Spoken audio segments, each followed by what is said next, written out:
The Origin of Species Introduction. When on board HMS Beagle as a naturalist, I was much struck with certain facts in the distribution of organic beings inhabiting South America, and in the geological relations on the present up to the past inhabitants of that continent. These facts, as will be seen in the later chapters of this volume, seem to throw some light on the origin of species, the mystery of mysteries, as it has been called by one of our greatest philosophers. On my return home, it occurred to me in 1839 that something might perhaps be made out on this question by potentially accumulating and reflecting on all sort of fact which could possibly have any bearing on it. After 5 years' work, I allowed myself to speculate on the subject and draw up some short notes. These I enlarged in 1844 into a sketch of the conclusions, which then seemed to me probable. From the period to the present day, I have steadily pursued the same object. I hope that I may be excused for entering on these personal details, as I give them to show that I have not been hasty in coming to a decision. My work is now 1859, nearly finished, but as it will take me many more years to complete, my health is far from strong. I have been urged to publish this abstract. I have my especially been induced to do this. Mr. Wallace, who is now studying the natural history on the Malay Archipelago, has arrived at almost exactly the same general conclusions that I have on the origin of species. In 1858, he sent me a memo on this subject with a request that I forward it to Sir Charles Lyell, who sent it to the Linnean Society, and it is published in the third volume of the Journal of that Society. Sir Lyell and Dr. Hooker, who both knew of my work, the latter having read my sketch of 1844, honored by me thinking it advisable to publish with Mr. Wallace's excellent memo. So some brief extracts from my manuscripts. This abstract, which I now publish, must necessarily be imperfect.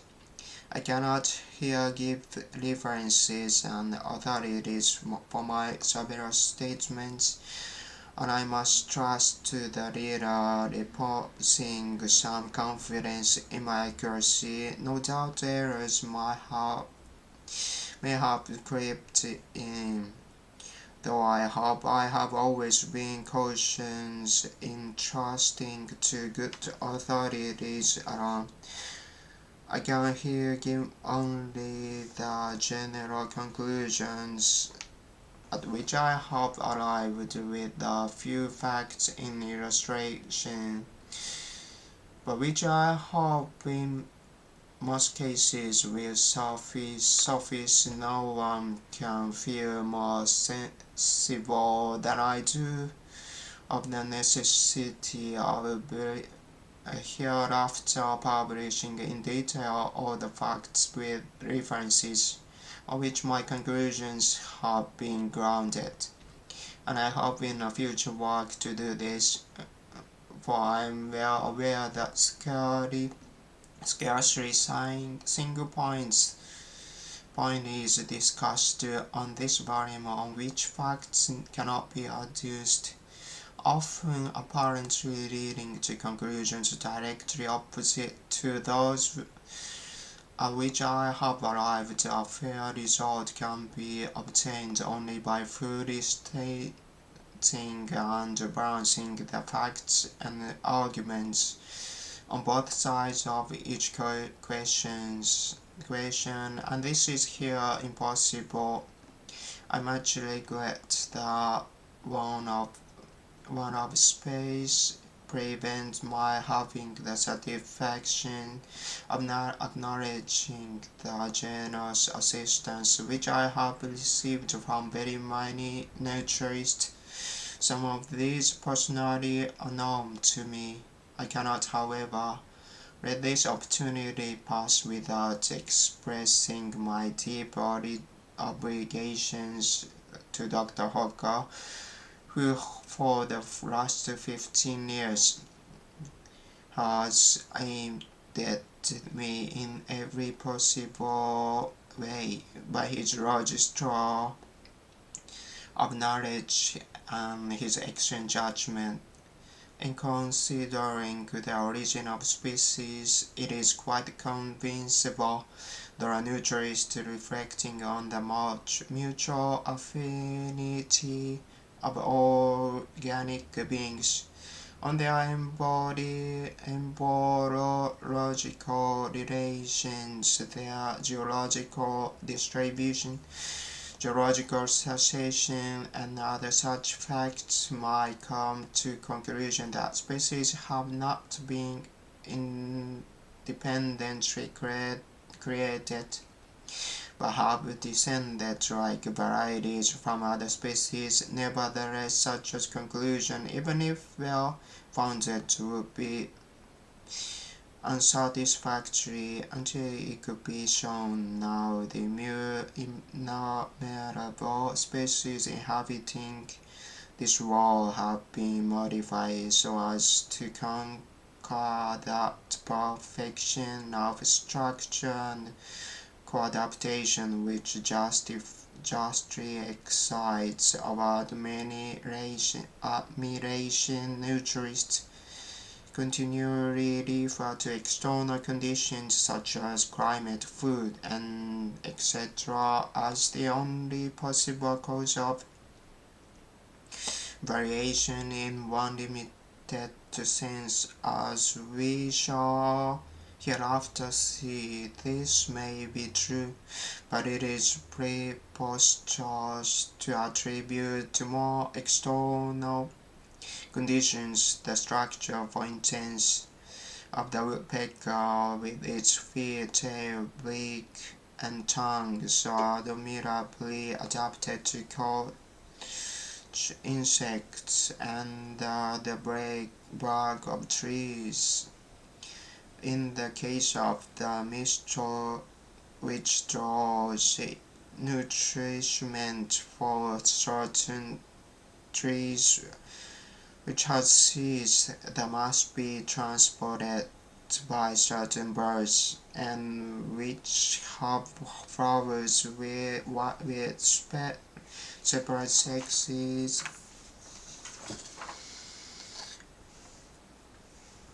absolutely requiring the agency of certain insects to bring pollen from one flower to the other. It is equally proposed to account for the full structure of this parasite, with its relations to several distinct organic beings, by the effect of external conditions or of habit of the variation of the plant itself.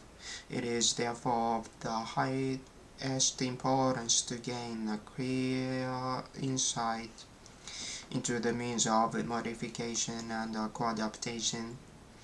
At the commencement of observations, it seems to be probable that a careful study of domesticated animal and of cultivated plants would offer the best chance of making out of obscure problem. Nor have I been disappointed in this and in no other perplexing cause I have inability found that our knowledge, imperfect though it be of a variation and domestication, afforded the best and the safest could I may venture to express my conviction of the high value of such studies, although they have been very commonly neglected by nutritionists. From these considerations, I have devoted the first chapter of this abstract to variation and domestication. We shall thus see that a large amount of the hereditary modification is at least possible, and what is equally or more important, we shall see how great is the power of man in accumulating by his selection successive variations. I will then pass on to the variability of species in the state of nature, but I shall unfortunately be compelled to treat this subject far too briefly, as it can be treated properly only by giving long categories of facts. We shall, however, be enabled to discuss what circumstances are most favorable to variation in the next chapter, the struggle for existence among all organic beings throughout the world, which inevitably follows from the high geometrical ratio of their increase will be considerable. This is the doctrine of Malthus applied to the whole animal and vegetable kingdoms, as many more individuals of each species among them can possibly survive, and as consequently there is frequently recurring struggle for existence. It follows that any belief, if it vary however slightly in any manner, profitable to itself under the complex and sometimes very fine varying conditions of life, will have a better chance of surviving and thus be neutral selected from the stronger principle of inheritance. Any selective variety will tend to propagate its new and modified form. This fundamental subject of neutral selection will be treated at some length in the first chapter, and we shall then see how natural selection almost inevitably causes much extension of the less improved form of life, and leads to what I have called the divergence of chapter. In the next chapter I shall discuss the complex and little known laws of variation. In the 5 succeeding chapters, the most apparent and gravest difficulties in accepting the theory will be given, namely, first, the difficulties of transitions, or how a simple being or simple organ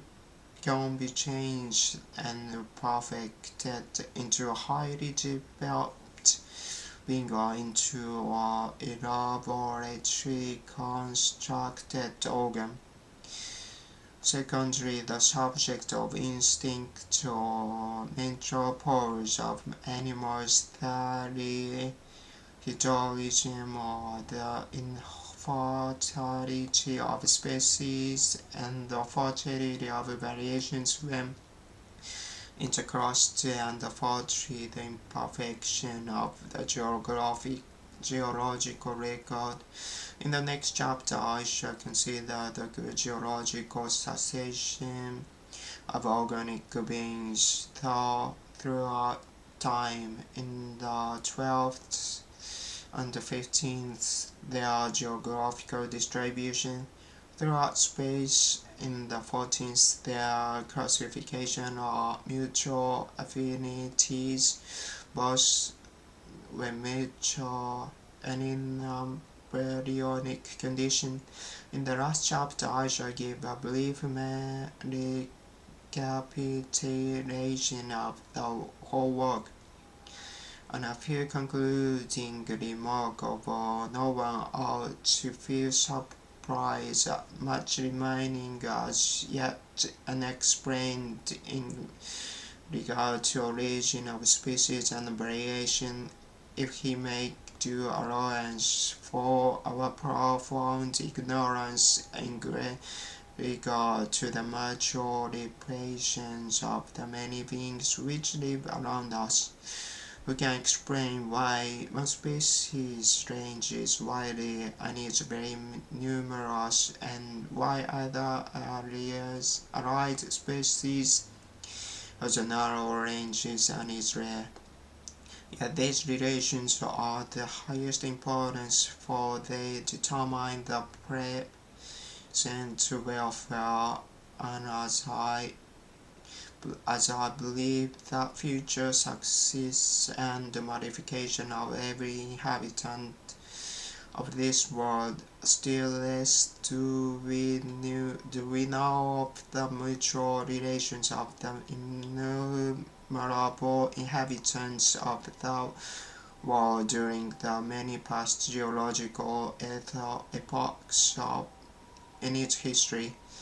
Although much remains obscure and will long remain obscure, I can entertain no doubt, after the most deliberate study and dispassionate judgments of which I am capable, that the view which most naturalists will recently entertained, and which I formerly entertained, namely that each species has been independently created its erroneous. I am fully convinced that species are not immutable, but that those belonging to what are called the same general or line or descendants of some other and generally extinct species, in the same manner as the acknowledged varieties of any one species are the descendants of that species. Furthermore, I am convinced that natural selection has been the most important but not the exclusive means of modification.